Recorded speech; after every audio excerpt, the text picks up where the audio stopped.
दोस्तों कोई ऑनेस्टली ये नहीं जानता कि आज से 2 साल बाद भी क्या होने वाला है। फिर भी वर्तमान की टेक्नोलॉजी की रफ्तार को देखकर हम ये अनुमान तो जरूर लगा सकते हैं कि आज से कितने सालों बाद टेक्नोलॉजी किस पायदान पर होगी। तो चलिए दोस्तों जानते हैं एस्ट्रोनॉमिकल और तथा एस्ट्रोनॉमी से जुड़ी कुछ ऐसी घटनाओं के बारे में जो हमारे भविष्य में घटने वाली है, जिसे आप अपनी आंखों से देख सकते हैं। तो हेलो गाइस, मैं हूं ऋषभ। तो चलिए शुरू करते हैं आज इस नए एपिसोड को। मार्च 2021 जेम्स वेब टेलीस्कोप। दोस्तों एस्ट्रोनॉमी की ये वन ऑफ इम्पोर्टेंट इवेंट होगी। हम ये तो सब जानते ही होंगे कि हबल टेलीस्कोप ने हमें ब्रह्मांड का एक नया ही नक्शा बना कर दे दिया है। लेकिन जेम्स वेब टेलीस्कोप हमें ब्रह्मांड के नए छोर तक, लास्ट के छोर तक देखने में सक्षम बनाएगी। इस जेम्स वेब टेलीस्कोप को लॉन्च किया जाने वाला है मार्च 2021 में। तो गाइस नासा के वैज्ञानिक इसे बनाने में लगे हैं और इसकी कॉस्ट EMI प्राइस है $20 billion. Year 2022 the Gaganyaan project. Bharat की इसरो ऑर्गेनाइजेशन काफ़ी समय से गगनयान मिशन पर काम कर रही है।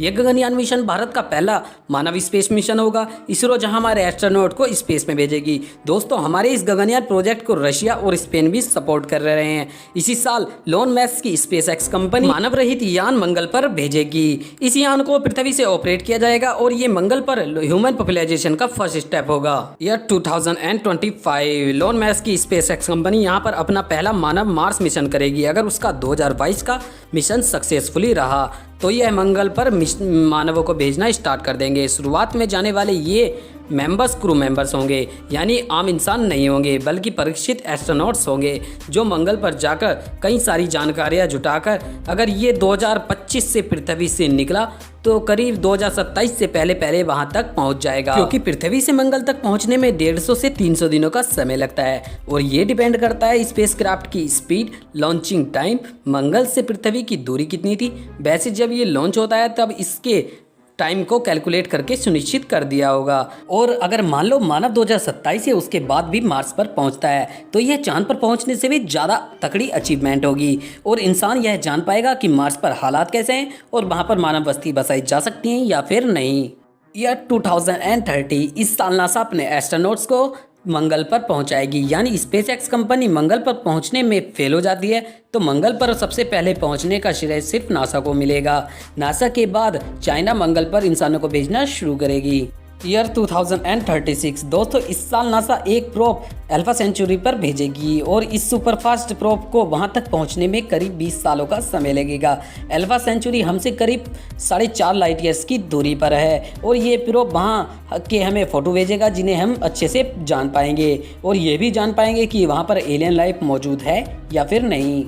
ईयर 2037 दोस्तों ये एक ऐसा साल होगा जिस साल की गर्मियों में हमें पूरे अंटार्कटिका में कहीं भी बर्फ़ देखने को नहीं मिलेगी और इसका कारण सीधा ग्लोबल वार्मिंग होगा। जी हाँ दोस्तों, ग्लोबल वार्मिंग ही वह कारण होगा जो हमारी धरती को धीरे धीरे दिमक की तरह अंदर से खाई जा रही है और इसके कारण ही ये धरती हमारे आने वाली पीढ़ी के लिए रहने लायक नहीं बचेगी और इसीलिए वैज्ञानिक मंगल पर जाने की कोशिश कर रहे हैं।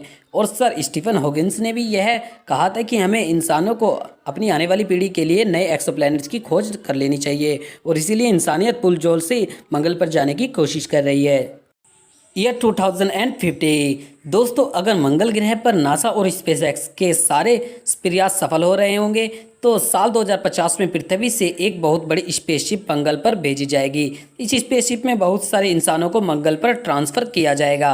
तब तक मंगल ग्रह को इंसानों के लिए रहने के लिए सामान्य बना दिया जाएगा।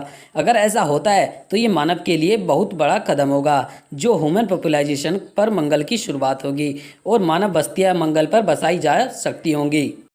ईयर 2100 दोस्तों अगर सब कुछ ठीक चलता रहा, पृथ्वी और मानव सभ्यता पर कोई आंच नहीं आई और जीवन ऐसे ही चलता रहा तो 2100 की शुरुआत तक मानव सभ्यता इतनी विकसित हो जाएगी कि हम अपने सूरज से निकलने वाली सारी ऊर्जा का उपयोग करना सीख लेंगे और हमारी मानव सभ्यता बहुत स्पीड से आगे बढ़ेगी। हो सकता है उस समय तक हम अपनी मानव सभ्यता को मंगल पर ट्रांसफ़र कर चुके हों और यह भी हो सकता है कि हम समय पर सचेत हो गए हों और हमने अपनी ही पृथ्वी को भविष्य में रहने लायक बना लिया हो। चाहे जो कुछ भी हो जाए, अगर मानव सभ्यता 2100 साल तक बची रही तो बेशक वो बहुत ही एडवांस और टेक्नोलॉजी से लेस होगी। दोस्तों, इस वीडियो में मैंने आपको भविष्य में घटने वाली कुछ घटनाओं के बारे में बताया है जो आप अपनी आंखों से देख सकते हैं। तो बस दोस्तों, आज की इस वीडियो में इतना ही, और आप हमें कमेंट में जरूर बताना कि आप कौन सी घटना देखने वाले हैं। अगर आपको ये वीडियो पसंद आए तो इस वीडियो को लाइक करने के साथ साथ अपनी फैमिली और फ्रेंड्स के साथ शेयर करें। अगर आप नए हो इस चैनल पे तो चैनल को सब्सक्राइब करने के साथ साथ नोटिफिकेशन बेल को ऑन कर लें, जिससे कि आपको नई अपडेट्स मिलती रहे। तो मैं मिलता हूँ अपनी नेक्स्ट वीडियो के साथ, तब तक के लिए जय हिंद।